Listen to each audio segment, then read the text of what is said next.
Aphungu awiri achipani cha DPP Mwanamveka komanso Suleiman onsewa ali mchitokosi ndipo panopa akusungidwa ndi apolisi. Koma bwanji mulole kuti ndikufotokozereni nkhani ziwiri zonsezi mu video imodzi. Tiyambe ndi nkhani ya kumangidwa kwa Mwanamveka. Zinthu zili mbwerekete ku Malawi tsopano pamene apolisi ku Lilongwe amanga nduna yakale yoona zachuma a Joseph Mwanamveka, omwenso ndi wachiwiri kwa mtsogoleri wa chipani cha DPP mchigawo chakumwera. Mwanamveka amangidwa mmamawa wa Lolemba pa 6 Julayi mchaka cha 2025. Masiku apitawo phungu wa DPP mdera la Mulanje Bale a Victor Musowa nawonso anamangidwa, komanso a Patricia Kaliati amene ndi mmodzi mwa adindo ku chipani cha UTM nawonso anamangidwapo m'mbuyomu. Loya wa Amwanamveka a Kalekeni Kaphale wasimikiza ndithu zakumangidwa kwa Amwanamveka, koma sanapereke satane makamaka pa zifukwa zimene awamangira.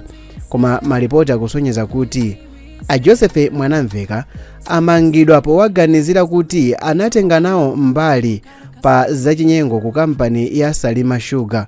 Malipoti ena akusonyeza kuti akuluakulu ena aboma mu ulamuliro wa chipani cha DPP ayitanidwanso ku polisi.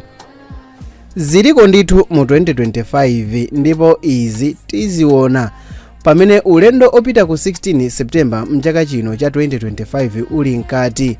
Koma ulendowu udakapitirirabe wa a Joseph Mwanamveka. Ndayankhula pachakuti anayitana akuluakulu angapo chifukwa chakuti phungu wa DPP amene dzina lake ndi Samia Suleiman wazipereka yekha amene ku polisi.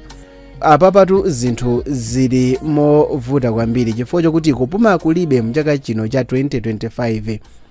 Nkhani ya Mwanamveka ili pamenepo, nayenso phungu wa dera la Blantyre wa chipani cha DPP a Samia Suleiman anakazipereka yekha ku polisi kuti amumange basi, chifukwa chakuti phungu wa ku Blantyre yo analemberedwa kalata ndipo panatulusidwa chikalata chakuti akusakidwa kuti amangidwe. Boma linatulusa kalata yakuti phunguyu akuyenera kumangidwa, ndipo phunguyu ataona kalatayo sanadikirenso kuti apolisi amusake koma anakazipereka yekha ku polisi. Loya wa a Suleiman a Felix Tambras wasimikiza nkhani ngakhale mukuona mu chithunzi chokuti a Suleiman ali m'manja mwa polisi ndithu pamene akuluakulu ena a DPP anabwera kuzawaona. Phunguyo anakazipereka yekha posatira chikalata chimene anatulusa abomayo. Koma Tambras amene ndi loya wa a Suleiman akuti analangiza a Suleiman kuti angopita okha amene akazipereke, kuopa kuti sibwino kuti azisakidwa ngati iwo ndi mbava kapena chirombo. Mmene imakwana 11 koloko masana a Lolemba pa 6 January mchaka cha 2025 a Suleiman anali atafika kale ku polisiko kukagwira mbendera kuti nawonso basi awamange. Ngakhale loya wa Suleiman sanapereke zifukwa zomveka bwinobwino pa zifukwa zimene boma linkafunira litamanga a Suleiman, koma chikalata chimene chinatuluka chikuonesa kuti a Suleiman anazayankhulapo pa samba lawo la mchezo kuti iwowa chipani cha MCP chinkafuna kuwapha. Akuluakulu omwe a Suleiman anawatchula kuti ankafuna kuwapha mu kanemayo ndi a Richard Chimwendo Banda, a Baba Steve Malondera komanso a Ken Zikhale Ng'oma.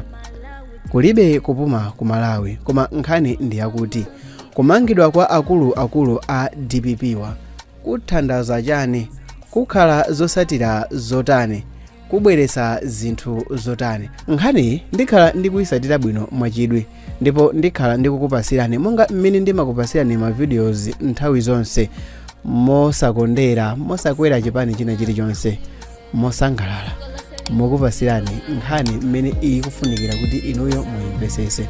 Langa dzina ndi Sam Mavita. Tachitani subscribe kuti ndikapenya ma video ena asazakuphenyeni.